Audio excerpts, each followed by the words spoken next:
तो आज का हमारा टॉपिक है कि फार्मा केयर अकाउंटिंग सॉफ्टवेयर में हम किस तरह से क्रेडिट नोट और डेबिट नोट की एंट्री कर सकते हैं।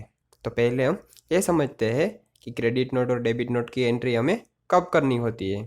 जो आपने सेल की हुई प्रोडक्ट रिटर्न आती है तब आपको क्रेडिट नोट बनानी होती है, और जब आप परचेस की हुई प्रोडक्ट को रिटर्न करते हैं तब आपको डेबिट नोट बनानी होती है। तो क्रेडिट नोट में एंट्री हम कैसे कर सकते हैं ये देखते हैं। तो यहाँ पर ट्रांजैक्शन मेनू में क्रेडिट डेबिट नोट में क्रेडिट नोट का ऑप्शन दिया हुआ है। जैसे ही आप यहाँ पर एंटर प्रेस करेंगे तो यहाँ पर क्रेडिट नोट के वाउचर की लिस्ट ओपन हो जाएगी। यहाँ पर पहले से कुछ क्रेडिट नोट बनाई हुई है। यहाँ पर आपको न्यू क्रेडिट नोट ऐड करने के लिए न्यू बटन पर क्लिक करना है या फिर अपने कीबोर्ड में से इंसर्ट बटन प्रेस करना है। जैसे ही आप इंसर्ट बटन प्रेस करेंगे तो यहाँ पर न्यू क्रेडिट नोट ऐड करने की कुछ डिटेल्स फिलअप करनी होगी। तो पहले यहाँ पर आप जिस पार्टी की क्रेडिट नोट बनाना चाहते हैं वो पार्टी सिलेक्ट कर लेनी है। तो यहाँ पर हम अकाउंट 5 सिलेक्ट कर लेते हैं। उसके बाद यहाँ पर एडजस्ट इन का ऑप्शन दिया हुआ है। यहाँ पर आप इस क्रेडिट नोट को इनवॉइस में एडजस्ट करना चाहते हैं तो यहाँ पर इनवॉइस सिलेक्ट कर लेना है, और अगर आप इस क्रेडिट नोट को अकाउंट के साथ एडजस्ट करना चाहते हैं तो यहाँ पर अकाउंट सिलेक्ट कर लेना है। तो यहाँ पर हम अकाउंट सिलेक्ट कर लेते हैं। अगर आप एडजस्ट इन अकाउंट सिलेक्ट करेंगे तो आपने वो गुड्स कौन से बिल नंबर में से सेल की है वो बिल नंबर यहाँ पर सिलेक्ट करना होगा। यहाँ पर आप एंटर प्रेस करेंगे तो वो बिल नंबर सिलेक्ट हो जाएगा। यहाँ पर आप एक से ज़्यादा बिल भी सिलेक्ट कर सकते हैं। उसके बाद आपको टैब बटन प्रेस करना है। तो यहाँ पर इनवॉइस टाइप का ऑप्शन दिया हुआ है। इस क्रेडिट नोट में आप adjust in invoice type select करेंगे तो उसकी इफेक्ट जीएसटी में CDNR रिपोर्ट में नहीं आएगी, और अगर आप adjust in account type select करेंगे तो उसकी इफेक्ट जीएसटी में CDNR रिपोर्ट में आएगी। और अगर आपको जीएसटी के बिना क्रेडिट नोट चाहिए तो यहाँ पर आपको विदाउट जीएसटी सिलेक्ट कर लेना है। तो हमने यहाँ पर adjust in account type select किया हुआ है, तो यहाँ पर हम इनवॉइस टाइप में जीएसटी ऑप्शन सिलेक्ट कर लेते हैं। उसके बाद यहाँ पर जो करंट डेट होगी वो यहाँ पर वाउचर डेट में ऑटोमेटिक आ जाएगी। यहाँ पर वाउचर नंबर भी आ जाएगा, और उसके बाद जैसे ही आप यहाँ पर एंटर प्रेस करेंगे तो यहाँ पर क्रेडिट नोट के टाइप दिए हुए हैं कि आप किस वजह से क्रेडिट नोट प्रिपेयर कर रहे हैं, वो टाइप यहाँ पर आपको सिलेक्ट करना है। तो यहाँ पर हम एक्सपायरी सिलेक्ट कर लेते हैं। उसके बाद यहाँ पर स्टॉक का ऑप्शन दिया हुआ है। इस आइटम की आपको स्टॉक में इफेक्ट चाहिए तो यहाँ पर यस सिलेक्ट कर लेना है, अदरवाइज यहाँ से नो ऑप्शन सिलेक्ट कर लेना है। उसके बाद यहाँ पर आपको प्रोडक्ट सिलेक्ट करनी होगी। तो यहाँ पर हम प्रोडक्ट 5 सिलेक्ट कर लेते हैं। यहाँ पर उसकी MRP, batch number and expiry आ चुकी है, और यहाँ पर आप इस प्रोडक्ट की हिस्ट्री देख सकते हैं, और पिछले 3 साल के अंदर आपने इस बैच की प्रोडक्ट सेल की होगी तो यहाँ पर दिखाई देगी। तो यहाँ पर अभी हम क्वांटिटी एंटर कर देते हैं। यहाँ पर रेड टाइप का ऑप्शन दिया हुआ है। यहाँ पर आप अपने हिसाब से रेड टाइप सिलेक्ट कर सकते हैं। उसके बाद यहाँ पर लेस का ऑप्शन दिया हुआ है। यहाँ पर आप जितने परसेंटेज प्रोडक्ट अमाउंट में से कम करना चाहते हैं वो यहाँ पर एंटर कर देने हैं। तो यहाँ पर हम 10% एंटर कर देते हैं। उसके बाद यहाँ पर डिस्काउंट का ऑप्शन दिया हुआ है, और यहाँ पर आप देख सकते हैं कि रेट की अमाउंट कैलकुलेट हो चुकी है, और यहाँ पर टोटल अमाउंट भी कैलकुलेट हो चुकी है। अगर हम यहाँ पर कोई और प्रोडक्ट ऐड करना चाहते हैं तो यहाँ पर ऐड भी कर सकते हैं। तो यहाँ पर आपको फिर से एंटर प्रेस करना है। तो यहाँ पर अभी हम प्रोडक्ट 4 सिलेक्ट कर लेते हैं। यहाँ पर उसकी MRP, बैच नंबर और एक्सपायरी आ चुकी है।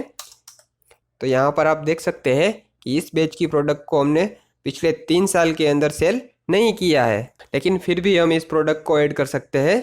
यहाँ पर हम उसकी क्वांटिटी एंटर कर देते हैं, और यहाँ पर रेड टाइप सिलेक्ट कर लेते हैं। यहाँ पर लेस में 10% एंटर कर देते हैं, और यहाँ पर रेट भी आ चुका है, और यहाँ पर उसकी अमाउंट भी आ चुकी है। और फिर आपको ये क्रेडिट नोट सेव करने के लिए यहाँ पर ओके बटन पर क्लिक करना है। और अगर आप इस क्रेडिट नोट की प्रिंट निकालना चाहते हैं तो यहाँ से प्रिंट भी निकाल सकते हैं। तो यहाँ पर आप देख सकते हैं कि न्यू क्रेडिट नोट ऐड हो चुकी है। तो इस तरह से आप क्रेडिट नोट की एंट्री कर सकते हैं। तो अब डेबिट नोट में किस तरह से हम एंट्री कर सकते हैं ये देखते हैं। तो यहाँ पर ट्रांजैक्शन मेनू में क्रेडिट डेबिट नोट में डेबिट नोट का ऑप्शन दिया हुआ है। यहाँ पर हमने पहले से कुछ डेबिट नोट ऐड की हुई है। यहाँ पर भी आपको न्यू डेबिट नोट ऐड करने के लिए न्यू बटन पर क्लिक करना है, या फिर अपने कीबोर्ड में से इंसर्ट बटन प्रेस करना है। तो यहाँ पर सबसे पहले आपको पार्टी अकाउंट सिलेक्ट करना है। तो यहाँ पर हम अकाउंट 5 सिलेक्ट कर लेते हैं। उसके बाद यहाँ पर हम exist in invoice type select कर लेते हैं।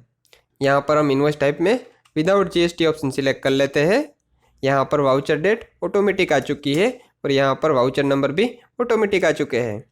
उसके बाद यहाँ पर जनरेट का ऑप्शन दिया हुआ है। अगर आपको क्रेडिट नोट में से डेबिट नोट ऑटोमेटिक जनरेट करनी है तो यहाँ पर आपको जनरेट बटन पर एंटर प्रेस करना है। अगर आप अपने हिसाब से प्रोडक्ट एंटर करना चाहते हैं तो यहाँ पर आपको टैप बटन प्रेस करना होगा। तो यहाँ पर अभी हम किस तरह से क्रेडिट नोट में से डेबिट नोट जनरेट कर सकते हैं ये देखते हैं। तो यहाँ पर आप जैसे ही एंटर प्रेस करेंगे तो यहाँ पर कंपनी की लिस्ट ओपन हो जाएगी। यहाँ पर आपको कंपनी सिलेक्ट करनी होगी। आप यहाँ पर एंटर प्रेस करेंगे तो कंपनी सिलेक्ट हो जाएगी। यहाँ पर आप एक से ज़्यादा कंपनी भी सिलेक्ट कर सकते हैं। उसके बाद आपको टैप बटन प्रेस करना है। फिर यहाँ पर स्टॉक टाइप का ऑप्शन दिया हुआ है।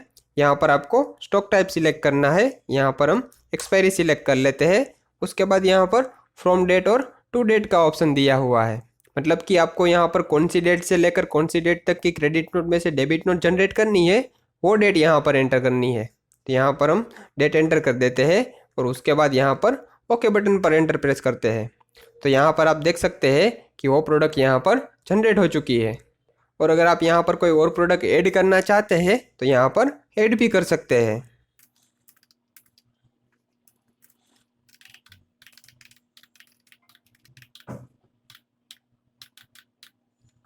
और फिर आपको ये डेबिट नोट सेव करने के लिए ओके बटन पर क्लिक करना है।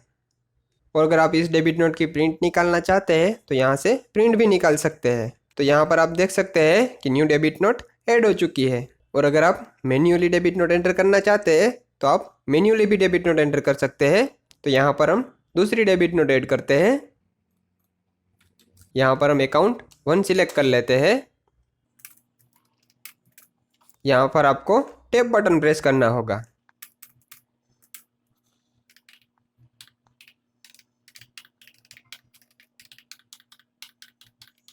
तो इस तरह से आप मैन्युअली भी डेबिट नोट एंटर कर सकते हैं। और फिर डेबिट नोट सेव करने के लिए आपको यहाँ पर ओके बटन पर क्लिक करना है या फिर अपने कीबोर्ड में से कंट्रोल एंटर प्रेस करना है। तो यहाँ पर आप देख सकते हैं कि वो डेबिट नोट भी यहाँ पर ऐड हो चुकी है। तो इस तरह से आप फार्माकेयर अकाउंटिंग सॉफ्टवेयर में क्रेडिट नोट और डेबिट नोट की एंट्री कर सकते हैं।